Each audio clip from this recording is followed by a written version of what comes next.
So yeah, the webinar is about Climate Assembly UK, and we have provocatively titled it Democratic Breakthrough or Waste of Time. So this is the programme, part one. This bit, I'm going to talk with Amy about Citizens Assemblies, a general recap, because this is quite a general call. We've targeted this webinar at XR Rebels, but we've also publicised it publicly, and everybody's welcome here. So, and also, you know, even within XR, it might be good to have a recap of what Citizens Assemblies are. The second part is about Climate Assembly UK, so the story so far on that. Then, as I mentioned just before, we're going to get some reflections from people who observed the assembly in person in Birmingham. Then we're going to do a little Q&A, so everyone has a chance to ask those people questions. Then we're going to break out into the breakout groups and discuss in sort of a people's assembly style. If people are familiar with that, we'll explain that later. And the question is going to be, how should XR respond to Climate Assembly UK? Obviously, we are already responding slightly, but it's to talk about how we basically strategize how we respond going forward, especially with a view to when the results come out at the end of April. I did want to say something else about that. Yeah, no, that's enough for now. And then finally, we'll come back together in plenary, feedback, and talk about next steps and how you can be involved. Okay. Sorry, I'm just toggling. Just bear with me 1 second, because I just want to see.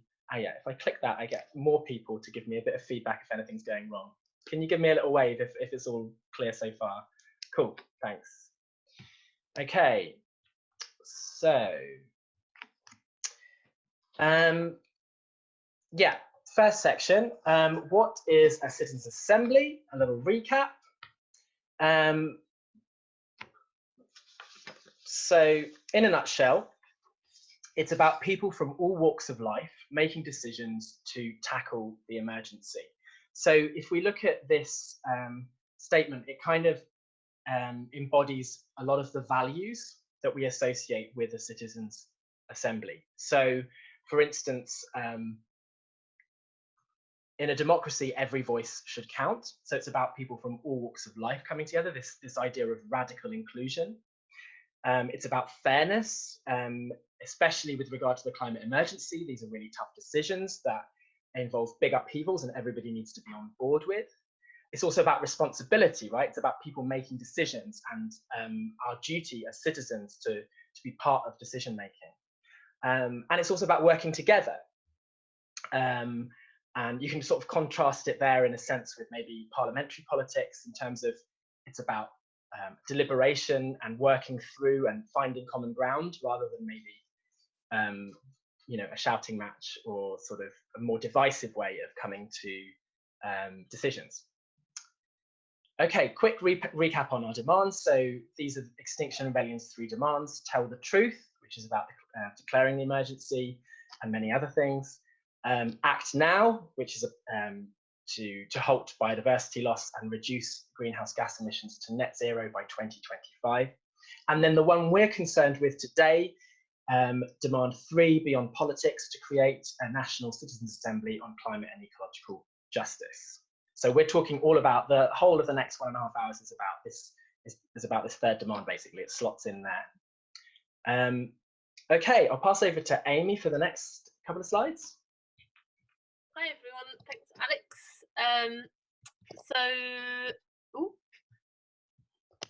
Oh, hello, there we go. So yeah, thanks Alex. So our politics is not fit for solving long-term problems. So this is the thing, when faced with something like the climate emergency, it's something that's, you know, involves taking big decisions, decisions that will affect everyone's lives, and when it comes to things like taking moral judgments, things that might be divisive, like Alex mentioned, politics as it stands is just not fit. Next slide, please.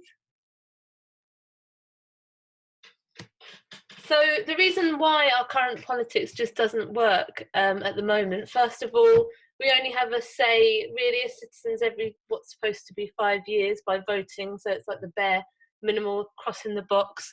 Also, this short-term period means that, as I was starting to say, sort of more long-term decisions, so on things like inequality or on the climate emergency, things that require decision making across sectors, then our current politics just is really bad at this. Politicians rely on opinion polls, so we're kind of fed back our own opinions at us. It's almost like we're, politicians are like a business and we're being marketed to. So rather than citizens really learning in-depth information and then so politicians getting a true understanding of where people's minds lie, this doesn't currently happen. And the next one.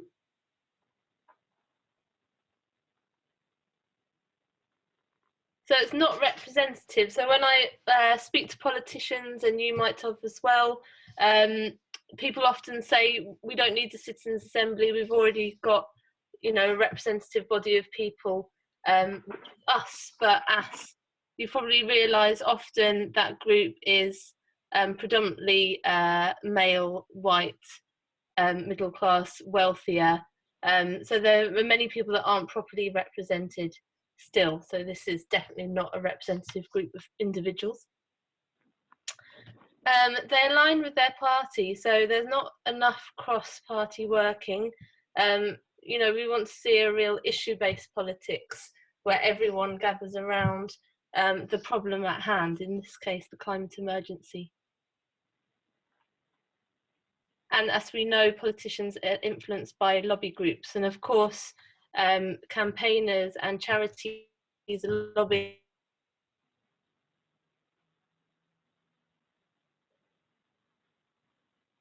Your influence is disproportionate. Okay, sorry, you froze slightly, Amy, there, just on that last point. Can you hear me? Yes. Yeah. So sorry about that. So just saying about the fact that many people lobby, so charities lobby as well, of course. But if you have more power and you have more money, then your influence will be disproportionate.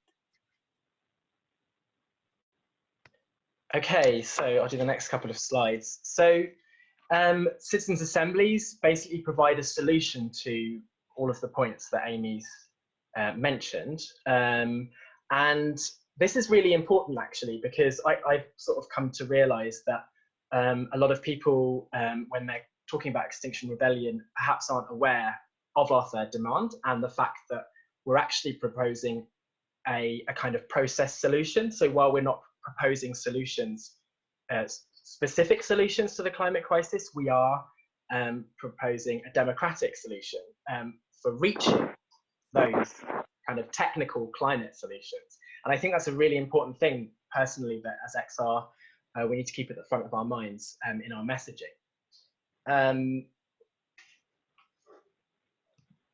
Okay, so let's break that down a little bit. So citizens can think long term. So each of these points basically contrasts the points that Amy's just raised. So citizens can think long term. They can think, if you're being selected for a specific process, for a specific citizen assembly or a similar process, then you can think about yourself, your family, your communities. You don't have to think about maybe your career or your party alignments.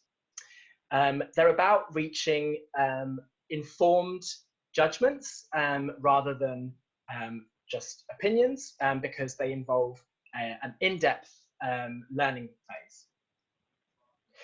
And they're representative, so they are randomly selected through something called a civic lottery, or a process known as sortition as well. So basically you have, going back to that statement we had at the beginning of people from all walks of life, that's what you end up with then. So for instance, just to take one characteristic, you would have in a demographically representative sample, you'd have 51% women and 49% men in the UK. And so the idea is that someone can look at that process from the outside and say, okay, I feel represented there. If I went through that process as well, and I deliberated with my peers, then I might make similar kinds of decisions. And finally, the idea is as well that they are transparent. So the way they're organized is transparent. The materials are made public. They're live. The sessions are live streamed and recorded and made available. And also sort of linking in with that is it's really important that they're well publicized. And it would be interesting to hear from some of the experts on deliberative democracy about this. I feel like just from my own kind of research on this, that this is something that's quite often lacking and quite sort of a real bottleneck in a way in really sort of breaking through and making these successful. Back to Amy. Okay. Actually, sorry, technical point really quickly. I forgot to mention at the beginning, it was sort of implied when I said that we're going to have a question and answer session. But if you do have, I don't know if people are doing this already, if you do have questions, then feel free to put them in the chat, and Kathy is saving them up. So we can basically cover those in the question and answer session. Great, thanks, Alex. So obviously this could be talked about for the entire time, but I'm going to try and go through it really briefly. I'm sure lots of you will know about citizens' assemblies. There may be some of you who don't, so just the sort of bare bones. First off, you start by randomly selecting a group of people. So this is often done, for example, using postcodes. So it's like a lottery system. So for Climate Assembly UK, I think it was 30,000 letters went out all over the UK to all these different homes. People respond, and then, as Alex said, there's stratified sampling. So the people who respond are then broken down into different categories, be it sort of region, gender, socio-economic background. Then there's another random sample, so you've got your smaller group of people that reflect the wider population. So that group is often between 50 and 200, it could be up to 500, that kind of number. Phase 2 is where people actually come in to the assembly. This often takes place over a series of weekends so that, you know, the maximum amount of people can attend. During the assembly, people listen to experts, so balanced information about science in this case. They often hear from stakeholders who have to declare their position, and then also rights holders. It's something we really advocate for, is also to include rights holders. So these are the people who will be the most affected first. So whether it be people whose jobs might be impacted on by transition, or whether it be communities that are having to move due to flooding or erosion, that kind of thing. 3 is hearing from the public. So this doesn't take place in every citizens' assembly where you have a submission process. So I believe for Climate Assembly UK it didn't happen, but for the Irish example it did. Submissions anyone can submit, and they're made public online as well. So it's more information that the assembly can consider. 4 is to deliberate in groups. So people are sat around these round tables, they deliberate in small groups, maybe of about 8 people. There's really good facilitation that has to take place to make sure that really everyone does get a turn. And through studies, it has really been shown as well that people will all get a fair share of the time to speak and voice their opinion. The 5th stage is to draft and vote on recommendations. So this is often about maybe 10 or 15 recommendations. In Ireland, they also showed the percentage of people who voted for each recommendation, so that added a bit more nuance as well. And then finally is the final impact of the assembly. So this should be really clear from the outset is actually what is going to happen to those recommendations. It should be that they're in some way binding, having an impact on policy. Cool, thanks, Amy. Okay, I'm just going to do the slide a bit rapidly because we want to get onto Climate Assembly UK. So I just put together here a few of the kind of principles. This overlaps a little bit with the other slides, but these are sort of the principles basically that make an assembly good. So it has to be independent. So that means not just independent of government, but also, say, fossil fuel companies and also of XR, because obviously we can't be the one, basically that doesn't make it democratic then. We can't be the ones calling the shots here. It has to be representative, we've talked about that. It has to have the right scope and scale. So by that I mean it has to have a question, the right kind of question, and cover the relevant issues for that question, and also the right kind of question for the level. So for instance, for a local citizens assembly, you would want the kind of question that people there can actually, that can feed into policy at the local level. And the right scale, so in terms of the size of the assembly and also the time scale. And it has to, this, Amy just talked about this, so decision making power, it has to have some kind of, it has to have teeth, has to lead to actual change in some way. Back to Amy. Yeah, so just so you know, there is a National Citizens Assembly working group. We're about 15 people. There's me, Alex, Katie, Kathy on this call, Alessandra, I think, as well. And we have, we're doing lots of projects, lots of work, but it mainly falls into three categories, which is best practice, outreach, lobbying. Thanks, Alex. So best practice, this is research into deliberative democracies that have taken place, so that we're able to provide information to people carrying out CAs, and to the general public, which heads into outreach. So the idea is to educate people on citizens' assemblies, make people really aware and give them the tools to educate for themselves. And finally is lobbying. So for example, over the election, we were lobbying for the 3 demands bill that's in transition at the moment, but it's how to make politicians really sit up and take notice about this idea of a UK-wide citizens' assembly.